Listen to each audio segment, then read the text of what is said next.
فكانت هباء منبثا وكنتم أزواجا ثلاثة فأصحاب الميمنة ما أصحاب الميمنة وأصحاب المشأمة ما أصحاب المشأمة والسابقون السابقون أولئك المقربون في جنات النعيم ثلة من الأولين وقليل من الآخرين على سرر موضونة متكئين عليها متقابلين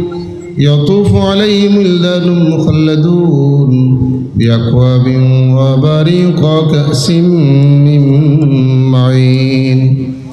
لا يصدعون عنها ولا ينزفون وفاكهة مما يتخيرون ولحم طير مما يشتهون وحور عين كأمثال اللؤلؤ المكنون جزاء بما كانوا يعملون لا يسمعون فيها لغوا ولا تأثيما إلا قيلا سلاما سلاما وأصحاب اليمين ما أصحاب اليمين في سدر مخضود وطلح ممدود وظل ممدود وماء مسكوب وفاكهة كثيرة لا مقطوعة ولا ممنوعة وفرش مرفوعة إنا أنشأناهن إنشاء فجعلناهن أبكارا عربا أترابا لأصحاب اليمين سلة من الأولين وسلة من الآخرين وأصحاب الشمال ما أصحاب الشمال في سموم وحميم وظل من يحموم لا بارد ولا كريم إنهم كانوا قبل ذلك مترفين وكانوا يصرون على الإنس العظيم وكانوا يقولون إذا متنا وكنا ترابا وعظاما أئنا لمبعوثون أو آباؤنا الأولون قل إن الأولين والآخرين لمجموعون إلى ميقات يوم معلوم ثم إنكم أيها الضالون المكذبون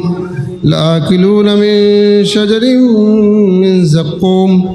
فمالئون منها البطون فشاربون عليه من الحميم فشاربون شرب الهيم هذا نزلهم يوم الدين نحن خلقناكم فلولا تصدقون أفرأيتم ما تمنون أنتم تخلقونه أم نحن الخالقون نحن قدرنا بينكم الموت وما نحن بمسبوقين على أن نبدل أمثالكم وننشئكم فيما لا تعلمون ولقد علمتم النشأة الأولى فلولا تذكرون أفرأيتم ما تحرسون أنتم تزرعونه أم نحن الزارعون لو نشاء لجعلناه حطاما فظلتم تفكهون إنا لمغرمون بل نحن محرومون أفرأيتم الماء الذي تشربون أنتم أنزلتموه من المزن أم نحن المنزلون لو نشاء جعلناه جاجا فلولا تشكرون أفرأيتم النار التي تورون أنتم أنشأتم شجرتها أم نحن المنشئون نحن جعلناها تذكرة ومتاعا للمقوين فسبح باسم ربك العظيم فلا أقسم بمواقع النجوم وإنه لقسم لو تعلمون عظيم إنه لقرآن كريم في كتاب مكنون لا يمسه إلا المطهرون تنزيل من رب العالمين فبهذا الحديث أنتم مدينون وتجعلون رزقكم أنكم تكذبون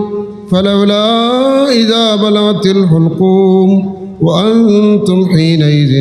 تنظرون ونحن أقرب إليه منكم ولكن لا تبصرون فلولا إن كنتم غير مدينين ترجعونها إن كنتم صادقين فأما إن كان من المقربين فروح وريحان وجنة نعيم وأما إن كان من أصحاب اليمين فسلام لك من أصحاب اليمين وأما إن كان من المكذبين الضالين فنزل من حميم وتصلية جحيم